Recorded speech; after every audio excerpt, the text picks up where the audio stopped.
Hey, sixth graders, we have one more thing that we're doing today, and that is that you are going to start creating your own poem. We've been studying poems, we've been learning about the moon, so you are going to write a poem about the moon now. So, I have a few requirements for you.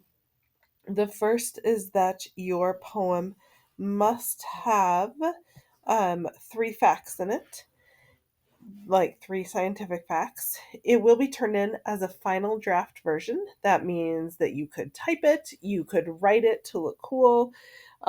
You can write, I have black paper. You can use white colored pencils and write it with black on black paper. What that means is also it's not just in your notebook and it's not on a sheet of notebook paper. The format of this poem, it can be so many different things. It could be a free verse poem, it could be a rhyming poem, it could be a shape poem, which we call acrostic poems. Like, remember that poem you did with Miss Legal with where the shape was in the shape of a moon? You could do that. It cannot be we have one style it cannot be, and that is it cannot be an acrostic poem. These are acrostic poems. These are like elementary school poems. So that is not an option. Whatever style you choose to do, it will be sixth grade quality, which means you can tell that a sixth grader wrote it, that it's not a third grader's poem. It does not matter if you think you're the best poet in the world, you can still create a really cool poem. So one way you could do that, I wrote a couple facts here.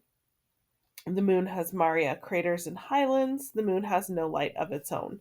So these are just two sentences. Watch what happens when you space it. All of a sudden, it looks like a poem, right? So if you use spacing, that can take statements and you can create a poem just by the way you use spacing. Some of you might want to do rhyming poems. I like rhyming poems. Here's a poem I wrote before. Um, wrote this 5 years ago. It says no, 6 years ago now. You look like you're floating up in the sky, traveling around us peacefully by. That's not the case. You're not floating at all. Inertia and gravity don't let you fall. Humans have wondered what your surface is like. We've sent men to space to moonwalk and hike. Buzz and Neil came walking on you. Their footprints are still there, left by their shoe. Your surface is not made of old moldy cheese, but was created by the God who made all the seas. Maria and highlands and craters galore. Sandy silver dust creates your wide floor.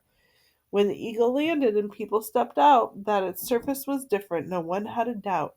The gravity was less, and steps like a bounce. The astronaut seemed to weigh just an ounce. And then I want you to look at this part. They planted a flag up there in the dust. When the eagle took off, it fell from the thrust. When I was trying to figure this out, and with a lot of these, I used a rhyming dictionary. And we have a bunch of rhyming dictionaries in our classroom.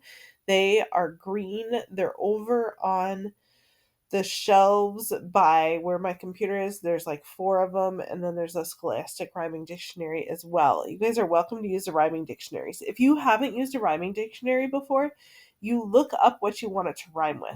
So, and you look up the last syllable of the word starting with the vowel sound. So, to find something that rhymes with dust, you look up ust. So, you look under you for ust. Um, if you are looking up something to rhyme with feet, you would look up EET or maybe EAT. So you look it up by the vowel sound at the end of the word. You can also go on Google and type in what rhymes with dust, and you might get something like this. And then you can look for all these. Oh, and look, thrust is right there on the list quickly. That came up there too. So you can do that as well. So you're going to write your draft in your writer's notebook right now. We will be working on this for several class periods. Please don't tell Miss Legal you're done in like 3 minutes. This is a ongoing project to work on this because we're writing a sixth grade quality poem. Have fun working on this. See you later. Bye.